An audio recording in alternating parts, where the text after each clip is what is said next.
రోమాపత్రిక 8వ అధ్యాయం 1వ వచనం నుంచి 11వ వచనం వరకు. కాబట్టి ఇప్పుడు క్రీస్తు యేసునందున్న వారికి ఏ శిక్షా విధియు లేదు. క్రీస్తు యేసునందు జీవమనిచ్చు ఆత్మ యొక్క నియమము పాప మరణముల నియమము నుండి నన్ను విడిపించడం. ఎట్లనగా ధర్మశాస్త్రము దేనిని చేయజాలకపోయినో దానిని దేవుడు చేసెను. శరీరమును అనుసరింపక ఆత్మను అనుసరించి నడుచుకుని మనమందరము ధర్మశాస్త్ర సంబంధమైన నీతి విధి నెరవేర్చబడవలనని పాప పరిహారం నిమిత్తము దేవుడు తన సొంత కుమారుని పాప శరీరాకారంతో పంపి ఆయన శరీరమందు పాపమునకు శిక్ష విధించను. ఫస్ట్ అంతవరకు చూద్దాం. 6వ అధ్యాయం 12వ వచనం. కాబట్టి శరీర దురాశలకు లోబడినట్లుగా చావునకు లోనైన మీ శరీరమందు పాపమున ఎలనీయకుడి. 13వ వచనం. మరియు మీ అవయవములను దుర్నీతి సాధనములుగా పాపమునకు అప్పగింపకుడి. ఇక్కడ అవయవములు అంటే శరీరంలో ఉన్నటువంటి అవయవాలు, వాటిని మీరు పాపమునికి అప్పగించకండి. తర్వాత 16వ వచనం. లోబడుటకు దేనికి మిమ్మును మీరు దాసులుగా అప్పగించుకుందరో అది చావు నిమిత్తమే పాపమునకే కానీ నీతి నిమిత్తము విధేయతకే కానీ దేనికి మీరు లోబడుదరో దానికి దాసులగుదరని తెలుసు. మీరు పాపమునకు దాసులైంటివి, కానీ ఏ ఉపదేశ క్రమమునకు మీరు అప్పగింపబడిదరో. తర్వాత 19వ వచనం. మీ శరీర బలహీనతను బట్టి మనుష్య రీతిగా మాట్లాడుచున్నాను. ఏమనగా అక్రమము చేయుటకై అపవిత్రతకు అక్రమమునకు మీ అవయవములను దాసులుగా ఎలాగ అప్పగించుదురో. అంటే యేసు ప్రభువును అంగీకరించకమునుపు మన జీవితంలో ఉన్నటువంటి స్థితి ఇదనమాట. అంటే మనిషి అతిక్రమం చేయటం ద్వారా పాపం వచ్చింది. ఆ పాపం దేన్ని ఆధారంగా చేసుకుని మనలో జీవిస్తూ వచ్చింది? మన శరీరాన్ని ఆస్పదం చేసుకుని పాపం బయటికి వెలుపలకు పరిచింది. అంటే మనలో ఒక మనిషి అతిక్రమం చేయటం ద్వారా ఆ పాపం అనేటువంటి స్వభావం వచ్చింది. కాబట్టి ఆ పాప స్వభావం మన శరీరాన్ని ఆసరాగా తీసుకొని మన శరీరంలో ఉన్నటువంటి అవయవాలు అక్రమానికి, అంటే దేవుడి దృష్టిలో క్రమం కాని దానికి, దుర్నీతికి, అంటే దేవుని దృష్టిలో యోగ్యమైనటువంటి క్రియలు చేయకుండా ఉండగలందులకు ఆ మనలో నివసించుతున్నటువంటి పాపం మన శరీరాన్ని ఆస్పదం చేసుకొని ఏలుతూ వచ్చింది. కనుక మన శరీరం ఆ పాపం యొక్క స్వభావానికి దాసుడుగా జీవిస్తూ వచ్చాడు. రెండు అర్థం చేసుకోవాలి ఇక్కడ. ఒకటి, ఒక మనిషి అతిక్రమం చేయడం ద్వారా పాపం, ఆ పాపం మన జీవితంలో మన స్వభావంలో మనలో ఉండటం ద్వారా అది మన శరీరాన్ని ఆస్పదం చేసుకొని జీవించింది. 7వ అధ్యాయంలో ఏం చూసాం? ఒకవేళ ఎవరైనా కనుక శరీర విషయమే చనిపోయాడనుకో, ఆ పాపం మనలో పని చేయడానికి దానికి ఇంకా స్థావరం లేదు. చనిపోయిన మనిషి పని చేయడు కదా. అందుకని నిన్న ఏం చూసాం? ఆ పాత స్వభావం విషయమై, అంటే ఆ మంచి చెడు అనేటువంటి తెలివినిచ్చు జ్ఞాన వృక్షఫలం తినడం ద్వారా వచ్చినటువంటి పాపం మన శరీరాన్ని ఆస్పదం చేసుకొని, ఒకవేళ మనం మంచి చేయాలనేటువంటి ఉద్దేశం కలిగి ఉన్నప్పటికీ చేయలేనటువంటి స్థితిలో ఆ పాపం ఆ చేయలేనటువంటి స్థితిని బట్టి మరింతగా పాపంగా మనకి తెలియపరుస్తూ వచ్చింది. అంటే మన శరీరం దానికి దాసురాలుగా జీవించింది, పాపం స్వభావానికి. మళ్ళా చెప్తున్నా, పడిపోయిన వ్యక్తిలో ఉన్నటువంటి ఆ పాప స్వభావం అతిక్రమం చేయడం ద్వారా వచ్చినటువంటి పాపం మన మనుష్య సహజ సంబంధమైనటువంటి శరీరంలో ఉన్నటువంటి అవయవాలను దుర్నీతికి, అక్రమానికి వాడుకొని మనిషి మరింతగా పాపంలో చేస్తూ జీవిస్తూ వచ్చాడు. ఆ పాపము, ఆ శరీరం అనేటువంటి రెండు విషయాలు మనని మాటిమాటికి వెనక్కి లాగేవిగా ఉన్నాయి ఎవరైనా జీవించాలనుకున్నా. ఎందుకంటే ఆ పాపం యొక్క స్వభావాన్ని కానీ, దాని ద్వారా శరీరాన్ని ఆస్పదం చేసుకుని జీవిస్తున్నటువంటి అక్రమము, దుర్నీతి యొక్క జీవితం కానీ, వాటన్నిటిలో నుంచి ఏ మనిషి కూడా బయటికి రాలేడు. అయితే ఎవరైనా యేసు ప్రభువుని అంగీకరించితే ఏమవుతుంది అనేటువంటిది ఈ 8వ అధ్యాయంలో చెప్పబడింది. కాబట్టి ఇప్పుడు యేసుక్రీస్తున్న వారికి శిక్షా విధి లేదు. మొన్న 5వ అధ్యాయంలో ఏం చూసాం? ఒక మనిషి అతిక్రమం చేయడం ద్వారా పాపం ద్వారా మరణం ఎలాగ వచ్చిందో, అంటే ఆ మరణం అనేటువంటిది ఏంటి? శిక్షా విధి. పాపం చేశాడు కాబట్టి పాపం చేసినటువంటి ప్రతి ప్రాణి చావాలి. అది శిక్ష. ఇప్పుడు యేసు ప్రభులో ఉంటే కనుక ఎవరైనా అతనిలో ఉన్నటువంటి ఆ పాప స్వభావం మీద కనుక జయం పొందగలిగితే, ఆ శరీరం కనుక ఆ జయం పొందినటువంటి దేవుని కుమారుడైన యేసుక్రీస్తు యొక్క స్వభావాన్ని కనుక సంతరించుకోగలిగితే అప్పుడు శిక్షావిధి లేదు, అప్పుడు మరణం అనేటువంటిది ఉండదు. కనుక అతడు జీవాన్ని కలిగి జీవించగలుగుతాడు, నిత్యత్వంలో ప్రభుత్వం ఉండగలుగుతాడు. ఇక్కడ కూడా ఆ జీవం కలిగి తన శరీరాన్ని నీతికి సాధనాలుగా అవయవాలని నీతికి సాధనాలుగా అప్పగించుకుంటాడు. ఇదివరకు తన శరీరాన్ని దాసులుగా, అంటే పాపానికి దాసులుగా అప్పగించాడు. ఇప్పుడు నీతికి దాసులుగా ఉండగలందులకు అప్పగించగలిగేటువంటి విధంగా దేవుడు తన కుమారుని యొక్క యేసు ప్రభు ద్వారా మనకి ద్వారాన్ని తెరిచాడు. అది మనం గుర్తు చేసుకోవాలి. 2వ వచనం, క్రీస్తు యేసునందు జీవమునిచ్చు ఆత్మ యొక్క నియమం పాప మరణముల నియమం నుండి నన్ను విడిపించను. 2 నియమాలు ఇక్కడ చెప్తున్నాడు. ఒకటి, ఆత్మలో జీవాన్ని ఇచ్చే నియమం ఉంది. అంటే ప్రభు అయినటువంటి యేసుక్రీస్తు యొక్క ఆత్మ మనల్ని కనుక తాకినప్పుడు అది దేవుని యొక్క జీవాన్ని మనలోనికి తీసుకొస్తుంది.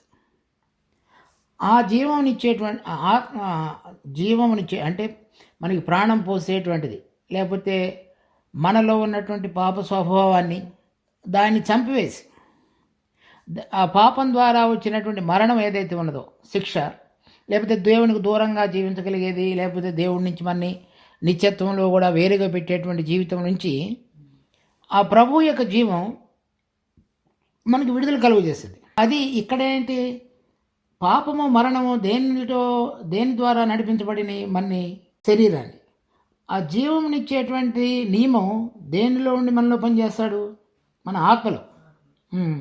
అది గుర్తు చేసుకోవాల్సింది. శరీరానికి ఆపోజిట్ ఆత్మ, పాపానికి ఆపోజిట్ పాపం ద్వారా వచ్చినటువంటిది మరణం, దానికి ఆపోజిట్ జీవం.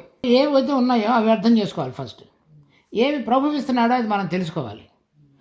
ప్రభు మనకి ఏది ఇస్తున్నాడో అది తెలుసుకొని దానిలో మనం జీవించడం అనేటువంటిది అభ్యాసం చేయాలి.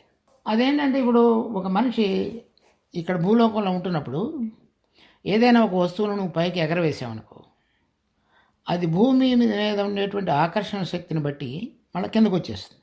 ఆ పాపము మనలో ఉన్నటువంటిది ఏదైతే ఉన్నదో అది శరీరాన్ని ఆస్పదం చేసుకొని ఏలుతుండగా, ఆ శరీరం ఏంటంటే భూమి మీద ఉన్నటువంటి విషయాలను కొరకు పనిచేసేటువంటి ఒక సాధనం ప్రతి మనిషిలో.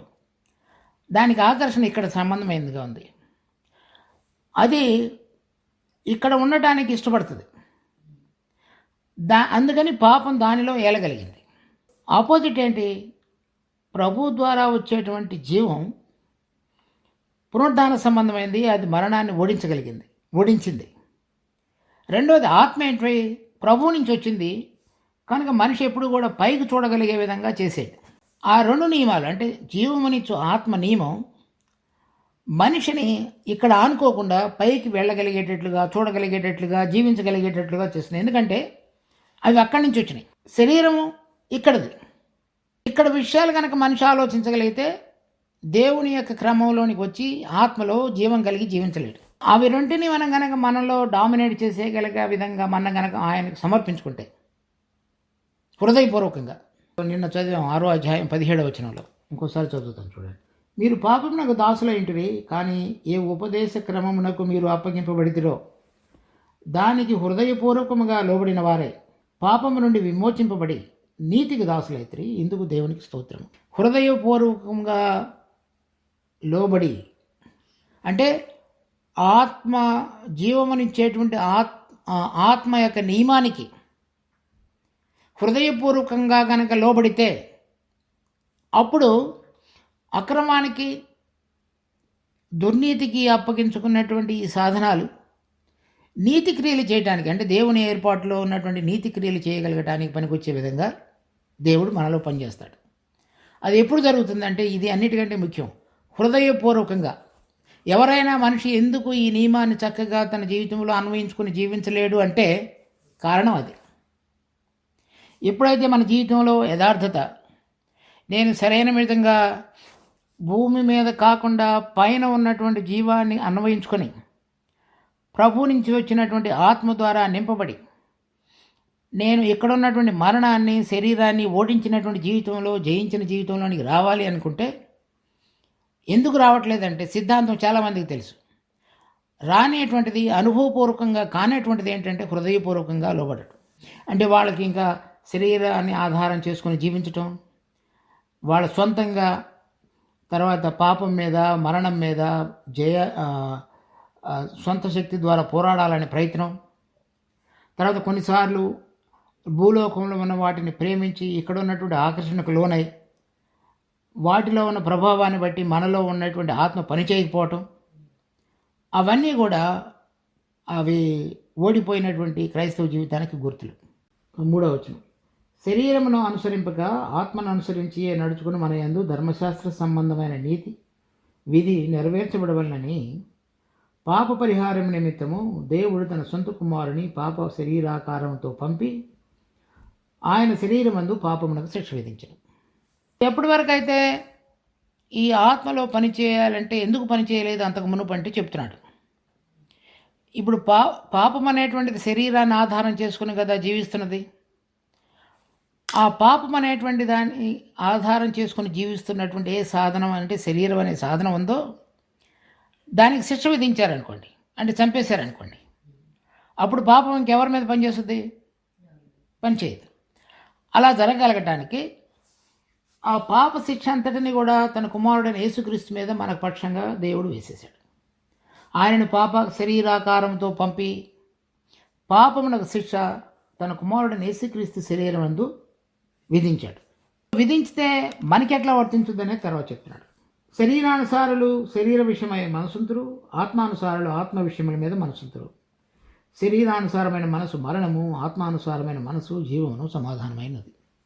అది ఇందాక చెప్పింది మనకి ఎట్లా వర్తించుద్దంటే విశ్వాసం ద్వారా. ఎవరైతే విశ్వాసంతో ఆయనను స్వీకరిస్తారో అది కింద వచనాల్లో ఉంది, అది వాళ్ళకు వర్తించుద్ది. ఎవరైతే ఆ శరీరాన్ని లేకపోతే ఇక్కడున్న వాటిని ప్రేమించేటువంటి మనసు కలిగి జీవిస్తారో, లేక శరీరం ద్వారా దేవుని యొక్క జీవాన్ని జీవించడానికి ప్రయత్నం చేస్తారో వాళ్ళిద్దరూ ఓడిపోతారు. అంటే వాళ్ళు మంచి చేయాలని చూస్తారు. ఎవరు? తమ సొంత బలం చేత దేవుని యొక్క కార్యాలను చేయాలని చేసేవాళ్ళు. తర్వాత కొంతమంది భూలోక సంబంధమైన ఆకర్షణలకు లోబడి చెడ్డ కార్యాలు చేస్తారు. ఆ మంచి చెడులో ఉన్నటువంటి ఆ వృక్షానికి గుర్తు అదే. కొంతమంది మంచి చేస్తారు, కొంతమంది చెడు చేస్తారు. కానీ ఆ రెండూ కూడా దేవుని యొక్క నీతిని నెరవేర్చలేవు. ఆ మొత్తం పోయి దేవుడు ఏది కోరుతున్నాడో అది వాళ్ళ జీవితంలోనికి రాగలిగినప్పుడు మాత్రమే, ఆ జీవం ద్వారా మాత్రమే ఆత్మ కలిగించేటువంటి నియమం చొప్పున వాళ్ళు జీవించడం మొదలు పెడితేనే మనలో ఏ పాప స్వభావం జీవిస్తున్నదో ఆ స్వభావం శరీరాన్ని తీసుకొని అక్రమానికి దుర్నీతికి సాధనాలుగా వాడుకుంటుందో అవన్నీ పోతాయి. అప్పటి వరకు లేకపోతే పావు. ఏలైనగా శరీరానుసారమైన మనసు దేవునికి విరోధమైనది. ఎప్పుడైతే మనిషి మంచి చెడు అనేటువంటి వృక్షఫలాన్ని తిన్నాడో అది దేవుడి నుంచి మనిషికి దూరం చేసింది. తర్వాత అతన్ని దేవుడు సృష్టించినటువంటి ఆ ఏదోను వనంలో నుంచి కూడా బయటికి నెట్టివేశాడు. ఎందుకంటే అది కుదిరే విషయం కాదు కాబట్టి. అది దేవుని ధర్మశాస్త్రంకు లోబడదు, ఏమాత్రంలో లోబడనది. మనలో ఉన్నటువంటి ఆ పాప స్వభావం తర్వాత ఏది కూడా దేవునితో స్వభావానికి లోబడదు.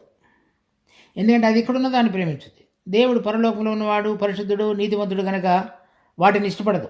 9వ వచనం, దేవుని ఆత్మ మీలో నివసించిన యెడల మీరు ఆత్మ స్వభావం కలవారే కానీ శరీర స్వభావం కలవారు కాదు. అంటే ఎవరిలో అయినా సరే దేవుని యొక్క ఆత్మ జీవించినట్లయితే మీలో మీరు ఆత్మ స్వభావం కలవారే. అంటే ఆ ఆత్మలో ఉన్నటువంటి దేవుని యొక్క జీవమునిచ్చేటువంటి నియమం చొప్పున నడిపించబడేవాళ్ళు. అంటే శరీరాన్ని ఆస్పదం చేసుకొని పాపం ఏ విధంగా మనలో ఏలుతుందో దాని మీద జయం పొందిన వాళ్ళు అని అర్థం. ఇప్పుడు 9వ వచనం ఇంకోసారి, దేవుని ఆత్మ మీలో నివసించిన యెడల మీరు ఆత్మ స్వభావం కలవారే కానీ శరీర స్వభావం కలవారు కారు. ఎవడైనా క్రీస్తు ఆత్మ లేనివాడైతే వాడు ఆయన వాడు కాడు. ఇది మనం అర్థం చేసుకోవాల్సింది. ఇంతవరకు మనం చూసింది ఏంటంటే దేవుడు చెబుతున్నటువంటి ఏ కార్యాన్ని అయితే చేశాడో, మనిషి యొక్క స్వభావం ఏంటి, దేవుడు ఏం చేశాడు, దేవుడు చేసిన ద్వారా మనిషి ఏ విధంగా జీవించడానికి ద్వారాన్ని తెరిచాడు అనేది చూశాం. ఇక్కడ 9వ వచనం ఏం చెప్తున్నాడు? ఎవరిలో అయినా సరే క్రీస్తు ఆత్మ ఉంటే వాడు దేవుని ఆత్మ చేత నడిపించబడి, మొట్టమొదటిలో చెప్పిన 2వ వచనంలోది జీవమునిచ్చు ఆత్మ యొక్క నియమము పాప మరణముల నియమము నుంచి నాకు విడుదల కలుగజేసిన విశ్వసించే వాళ్ళకి. సో ఆత్మ కనుక మనలో జీవించితే అటువంటి ఆత్మలో జీవమునిచ్చేటువంటి ఆత్మ నియమం చొప్పున మనం నడిపించబడతాం. అలా కాకపోతే నడిపించబడలేము. కనుక ఇప్పుడు మనం పరీక్షించుకోవాల్సిన విషయం ఏంటంటే, దేవుని ఆత్మ మీలో నివసించిన ఎడల కాదు. అంటే నివసించిన ఎడల అంటే ఫ్యూచర్, నివసించి ఉన్న ఎడల అంటే ఇప్పుడు జరుగుతున్నది నిన్న జరిగింది అని అర్థం. అది చూడాల్సింది, తెలుగులో కూడా కరెక్ట్గా చదవాలి. అది నివసించి ఉన్న ఎడల అంటే మీరు కనుక అటువంటి అనుభవంలోని కనుక జీవిస్తే, పౌలు రోమాలో ఉన్నటువంటి విశ్వాసులు అందరూ రక్షణ పొందారు, వాళ్ళందరిలో కూడా ఆత్మ నివసిస్తున్నది అనే విధంగా రాయలేదు. ఇక్కడ నివసించి ఉన్న ఎడల అంటే అది కొంతమందిలో ఆత్మ అనేటువంటి వ్యక్తి అంటే దేవునిలో మూడో పరిశుద్ధాత్మ దేవుని యొక్క ప్రభావం ద్వారా మనలో వెలిగించబడినటువంటి అతను ఒకవేళ కనుక నివసించితే అంటే వచ్చి తాకి వెళ్ళిపోవటం కాదు, కంటిన్యూగా మన హృదయాలలో మన జీవితాల్లో ఎల్లప్పుడూ నివాసం చేసుకుని కనుక ఉన్నట్లయితే అని అర్థం. ఉన్న ఎడల మీరు ఆత్మ స్వభావం కలవారే కానీ శరీర స్వభావం కలవారు కాదు. ఎవడైనా క్రీస్తు ఆత్మ లేనివాడైతే వాడు ఆయన వాడు కాడు. అంటే క్రీస్తు ఆత్మ కనుక వాళ్ళలో కనుక జీవించకపోతే అంటే నివసించకపోతే వాళ్ళు క్రీస్తు యేసుకు సంబంధించిన వాళ్ళు కాదు. మనకి క్రీస్తు యేసుకి సంబంధం ఏంటి? గుర్తు ఆయన ఆత్మ మనలో నివసించడం ద్వారానే. ఆ ఆత్మ మనలో నివసించినట్లయితే ఆ పాప మరణముల యొక్క స్వభావం నుంచి జయం పొందిన జీవితం. అలా కనుక జీవించగలిగితే అప్పుడు మనం ఆయనకి సంబంధించిన వారు. అప్పుడు ఆయనకు సంబంధించిన వాళ్ళమైతే ఆయన జీవం మనలో పనిచేస్తుంది. ఆ జీవం పనిచేస్తే పరలోక సంబంధమైనది, దేవుడు ఎదుట నీతిగా ఎంచబడే కార్యాలు, ఆయన దృష్టిలో యోగ్యమైనవి, ఆయన ఏ విధంగా ఈ లోకంలో ఉండగా ప్రవర్తించాడో, నడిచాడో, మాట్లాడాడో, చేశాడో అటువంటి విధంగా మనందరం కూడా జీవించగలిగేటువంటి ద్వారాన్ని తెరుస్తాడు. ఒకవేళ ఎవరైనా లేకపోతే వాళ్ళు ఆయన వాళ్ళు అంటే వాళ్ళకి సంబంధం ఏమీ లేదు దేవునితోనే. కనుక మనం అందరం కూడా రక్షణ పొందాము అని చెప్పుకునేటువంటి మనందరం క్రీస్తు ఆత్మ మనలోనే నివసించుతున్నాడా అనేటువంటి క్రమంగా ఉంటున్నాడా అనేటువంటిది పరీక్షించుకోవాలి. చాలామంది మేము చర్చికి వెళ్తున్నాం, ఇన్ని గంటలు ప్రార్థన చేస్తున్నాం, ఇన్ని గంటలు బైబిల్ చదువుతున్నాం, అవన్నీ మంచివి, దాంట్లో ప్రాబ్లం లేదు. కానీ ఒకటి మనందరం చూసుకోవాల్సింది, నాలో ఆత్మనిచ్చేటువంటి జీవం యొక్క నియమం పనిచేస్తున్నదా లేదా. ఆ విధంగా ఆ నియమం నాలో పనిచేయటానికి దేవుని యొక్క ఆత్మ నాలో కంటిన్యూస్గా బ్రేక్ లేకుండా క్రమంగా నివసిస్తున్నాడా లేదా. నా జీవితంలో ఏ ప్రభావం ద్వారా నా ఆలోచనలు, నా దృష్టి, నా గమనము, నా మాటలు అవన్నీ నడిపించబడుతున్నాయి అనేటువంటిది మనం పరీక్షించుకోవాలి. అంటే నేను రక్షించబడ్డాను, దేవుని యొక్క ఆత్మ నాలో ఉన్నాడు, నేను ఆయన ద్వారా పరలోకానికి వెళతాను, లేకపోతే ఇంకోటి అని అనుకోకూడదు.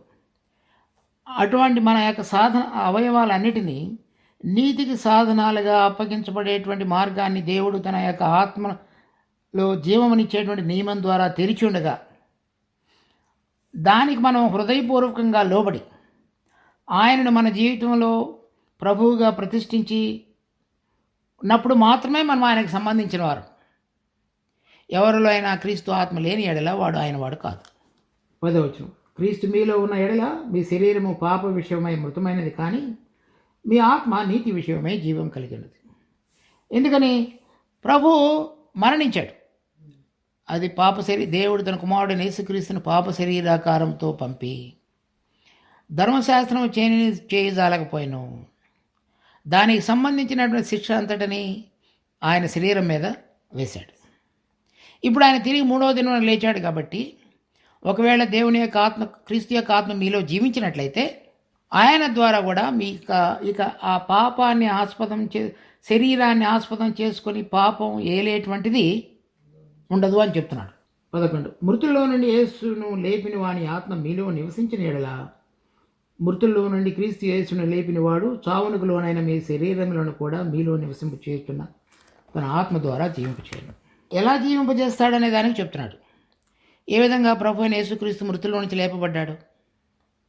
ఆ లేపిన వాని యొక్క ఆత్మ మీలో కనుక జీవిస్తే శరీరాన్ని ఆస్పదం చేసుకొని ఏ విధంగా పాపం ఏలుతుందో అటువంటి మృతమైనటువంటి మీ శరీరాలను కూడా నీతికి సాధనాలుగా జీవించగలగటానికి ఇక్కడ మీరు జీవించేటువంటి కాలంలో ఎటువంటి శక్తి ప్రభావం మీలో పనిచేయాలో అది పనిచేయగలిగేటువంటి విధంగా దేవుడు మార్గాన్ని తెరుస్తున్నాడు అని చెప్తున్నాడు.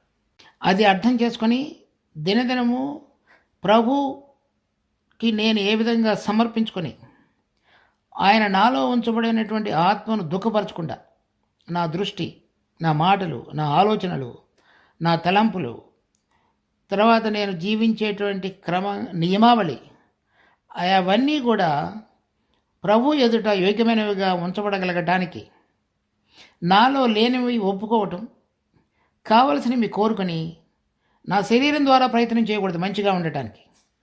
ఆయన నాలో ఉండాలి, పని చేయాలనేటువంటి తహతహతోటి ప్రభు వైపు చూచినప్పుడు హృదయపూర్వకంగా ఆశించే వారి పక్షంగా దేవుడు పనిచేసి వాళ్ళ జీవితాలను ఆశీర్వదిస్తాడు.